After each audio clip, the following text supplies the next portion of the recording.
banyak hal-hal kecil yang menurutku lebih menarik dan lebih berkesan. Karena dari hal kecil tersebut, tanpa disadari orang-orang juga melakukannya tanpa disadar. Bahkan juga banyak orang yang tidak sadar. Paham maksudnya? Aku adalah orang yang senang mendokumentasi. Mulai dari hal kecil hingga hal besar, aku selalu berusaha untuk mengenangnya. Kesempatan tidak datang dua kali. Dan pertemuan berikutnya belum tentu seindah yang sebelumnya. 15 November 2020 di podcastku, aku sudah pernah bercerita tentang mengapa begitu penting mengabadikan sebuah momen. Aku mendokumentasi semua momen ini karena aku tetap ingin merasakan momen ini ataupun momen-momen yang aku abadikan ketika aku sudah tua nanti. Atau mungkin ketika aku merindukan momen-momen itu. Maka dari itu, aku mencoba untuk mendokumentasikan cerita-cerita yang aku dapatkan dengan berbagai cara. Terkadang, hal-hal kecil seperti diskusi dengan keluarga, canda tawa dengan teman-teman, perjalanan kecil, pemberian seorang, aroma sesuatu, dan semua hal yang nantinya akan hilang begitu saja, sangat sering terlupakan. Memori yang aku punya di dunia terlalu mahal harganya, selalu kaya arti dan makna. Jika ku berpulang, semua akan hilang. Maka ku ucap sekarang, engkau selalu akan ku kenang. Ya, sebenarnya aku bingung harus mulai dari mana. Tapi nggak apa-apa, pelan-pelan akan aku ceritain. Pertama, ini merupakan buku jurnal waktu SMA aku. Di sini berisikan trackingku minum seperti apa, makannya, bangun tidur, kegiatan-kegiatanku seperti apa, dokumentasi di minggu tersebut. Jurnal ini bersifat mingguan. Ada beberapa foto yang kemudian ada ceritanya. Kemudian di belakangnya terdapat cerita-cerita yang menurutku juga berkesan. Kutuliskan sehingga ketika aku bacanya, menurutku terasa freak untuk sekarang. Tapi, ternyata aku pernah begini ya. Ternyata dulu aku pernah lakukan ini, mikirin ini. Selanjutnya adalah di Pindar Putih ini berisikan jurnal juga. Namun aku tetap melanjutkan cerita-ceritaku di tahun 2022 dan 2023 pada waktu itu, yang banyak cerita lagi di sini naik turunnya aku selama kuliah seperti apa, berorganisasi seperti apa, dan terlebih mungkin hanya ada di pikiran kemudian aku tuangkan melalui kata-kata. Dan masih banyak cerita-cerita lainnya yang tentu aku kemas dengan semenarik mungkin agar punya rasa tersendiri terkait cerita tersebut dan menikmati ketika membacanya. Buku ini merupakan buku jurnal pertamaku yang aku buat seadanya. Kemudian selanjutnya buku ini aku berpikiran kalau aku harus cetak foto itu akan memakan biaya yang cukup tinggi. Jadi ya udah, aku berinisiatif untuk ngeprint saja dan membuat album foto sendiri.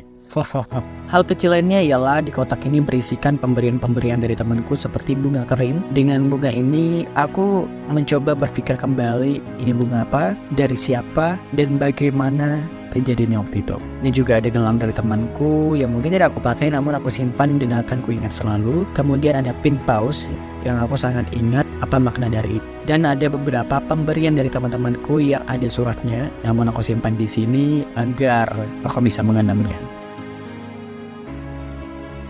Selanjutnya, aku mencoba untuk mengembangkan kenangan-kenangan tersebut dengan mengabadikan hal-hal kecil lainnya melalui scrapbook ini. Di sini, hal yang aku abadikan adalah seperti tag pakaian, paper bag, tiket nonton, nota, dan hal-hal lainnya. Dari sini aku juga bisa merasakan, ternyata waktu itu aku pergi sama dia ke sini, aku pernah membeli ini, aku nonton ini sama si ini. Itu membuka kembali pikiran-pikiranku. Tak jarang, aku juga suka menulis tentang apapun itu yang mungkin aku kemas dengan bagus sekali. Seperti yang satu ini, aku mengumpulkan semua tulisan-tulisanku di buku ini, beserta tanggal kapan aku menulisnya.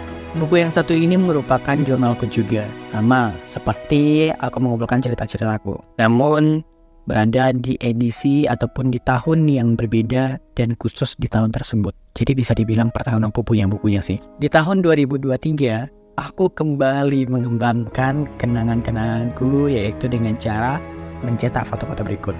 Tapi uniknya lagi, ini bukan foto strip, cuman ya foto biasa, cuman aku edit seolah-olah seperti foto strip dan menggunakan desain khusus dariku sendiri. Menurutku, kenangan-kenangan berbentuk fisik tadi akan berkemungkinan hilang juga.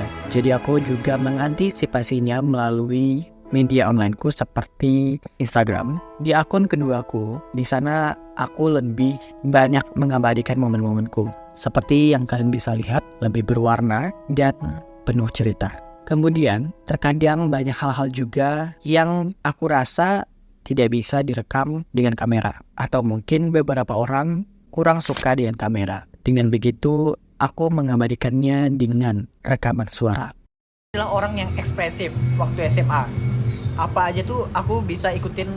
Sama seperti lainnya, ketika mendengarkan rekaman tersebut, aku seolah-olah kembali di dimensi tersebut. Di sini banyak sekali arsip yang kubuat untuk mendokumentasikan semua cerita-cerita yang pernah aku lewati dan aku dapatkan. Ketika aku melihat kembali semua kenangan yang aku simpan, aku bisa merasakan bagaimana cerita tersebut terjadi pada waktu itu. Seolah mendengar kembali canda tawa teman-teman, obrolan apa yang sudah dibahas, kemudian bagaimana suasananya dan hal lainnya. Inilah aku, dan dari sinilah aku masih kuat untuk bertahan.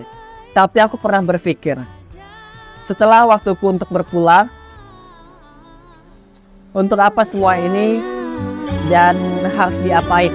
Waktu yang aku punya di dunia takkan selamanya